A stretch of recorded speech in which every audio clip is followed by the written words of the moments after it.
Hi guys, I'm Kasha. Welcome to the channel, to my wonderland. It is coffee time, so I hope your mugs are ready because we're gonna be talking about some movie releases that are coming out in December 2018.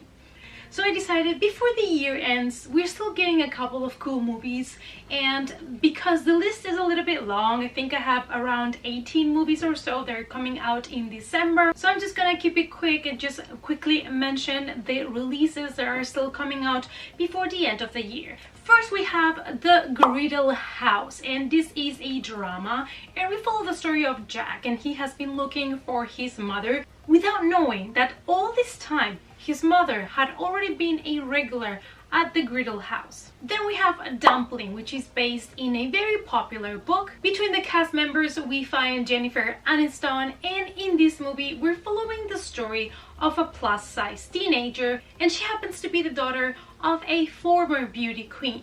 So she decides to enroll herself from some of these beauty pageants, and there's some controversy. So since the book had good reviews, I think I'm gonna try to read the book before I watch this movie.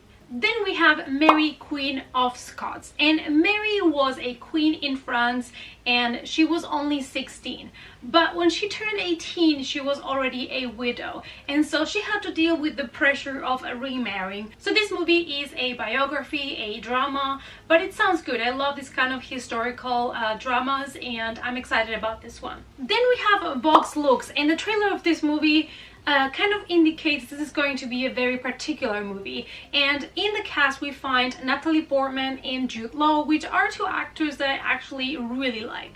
We follow the story of Celeste, and when she was only 13 years old, thanks to a song she got very famous and very popular. But 18 years later she makes a comeback, but it is full of scandals and personal struggles. Then we have Once Upon a Deadpool, and everybody since 2006 was asking for a PG-13 Deadpool movie, but Ryan Reynolds didn't want to do it. But Ryan Reynolds said, look, I'll do it under two conditions. The first of them being that I want all the profit to go to charity, and the second one being that he wanted to kidnap Fred Savage, which is the actor that played the kid in the Princess Bride movie. Then we have one of my most expected releases for 2018, and that is Aquaman. After I saw him in Batman vs Superman, which the first part of the movie were the 6 seconds where you can see Jason Momoa as Aquaman, we also got to see him in Justice League, but finally we're getting the solo movie. So Arthur Curry is the heir to the throne in Atlantis,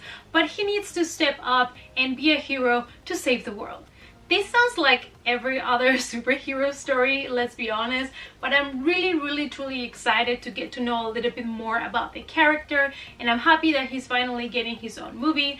However, I do hate Amber Heard. I just cannot deal with her face, and I'm gonna have to swallow that pill, but I'll compensate it because also Willem Dafoe is in the movie, and I love Willem Dafoe. Then we have Spider-Man Into the Spider-Verse, and this is a computer animated superhero movie. We basically follow Miles Morales while he's trying to combine being a teenager with being a superhero, and the Spider-Verse is a world where there can be more than one Spider-Man. They're also making a movie on tribute to Avicii. He was a DJ that committed suicide this year. So there is a movie coming in December that's gonna tell his story. So this is kind of a movie documentary based on him, and it's gonna be called Avicii True Stories. Then we have The Mule, and The Mule is a movie directed by Clint Eastwood, and in the cast we find Clint Eastwood, Bradley Cooper, and Teresa Farmiga, and I love her because she's been in several seasons from American Horror Story, so I'm happy to see her in another role. In the story we follow a 90-year-old World War II veteran, which is played by Clint Eastwood, that is transporting illegal cocaine. Then we have Mortal Engines, and if you have not watched the trailer of this movie, watch it because it's pretty cool. It is an action-packed post-apocalyptic world movie, and it is fantastic. It's based in London, and I just thought it was great. The trailer was great, and I'm dying to watch this movie. Then we're getting a movie that is perfect for Christmas and for the kids, and that is Mary Poppins Returns. And Mary Poppins in this movie is played by Emily Blunt.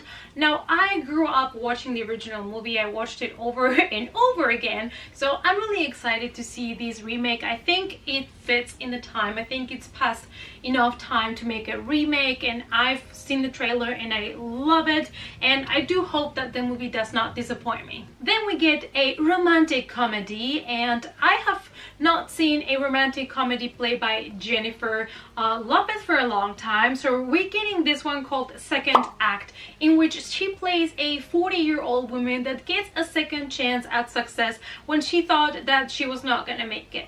Then we have Welcome to Marwen. This is a biography comedy drama, and the main character is played by Steve Carell. So it's the story of a guy that suffers a really brutal attack, and then he needs help and recovery to put up the pieces together from his life. So it seems like kind of like his old memories are getting entwined with the new memories. It sounds really interesting and a little bit innovative, so it's definitely one of the ones that I want to check out. Then we have Bumblebee, and this one obviously belongs to the universe of Transformers, and in this movie we follow an 18-year-old that in 1987 finds this broken robot in a junkyard, and he decides to take it home, and then he realizes that it is the Bumblebee and that it is alive.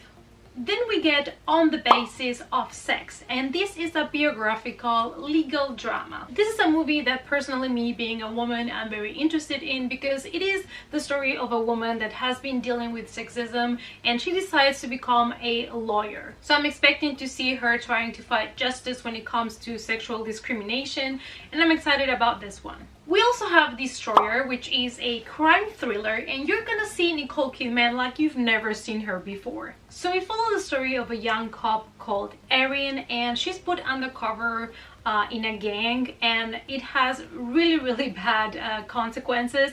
And years later, this gang comes back, so they go back also to Erin to help them fight this gang again, and a lot of memories from the past come. Then we have the movie Holmes, and I believe this is just going to be a try to make a comedy out of Sherlock Holmes, and I don't know, I'm not really sure that I like this. For me, comedies are very hit or miss with me, and I'm not really sure about this one. Let me know down below what you think about this movie. Like, just the title already is telling me that they're not taking the characters seriously at all. Now, I did love the Sherlock Holmes from Robert Downey Jr. I thought the comedy there was spot on, but I have the feeling that this one, also because of the title, you know, Holmes, I have the feeling it's gonna go a little bit too far into the comedy aspect, and it's just gonna be dumb. But we will see. Maybe the movie will prove me wrong. Alright, so these were some of the movies that are coming out in December 2018, so before the end of the year. Let me know down below if there's any of these that you must watch. Thanks so much for watching. Give the video a thumbs up for support, subscribe to the channel. All my other social media is listed down below for you guys, and I hope to see you all in the next coffee time. Bye!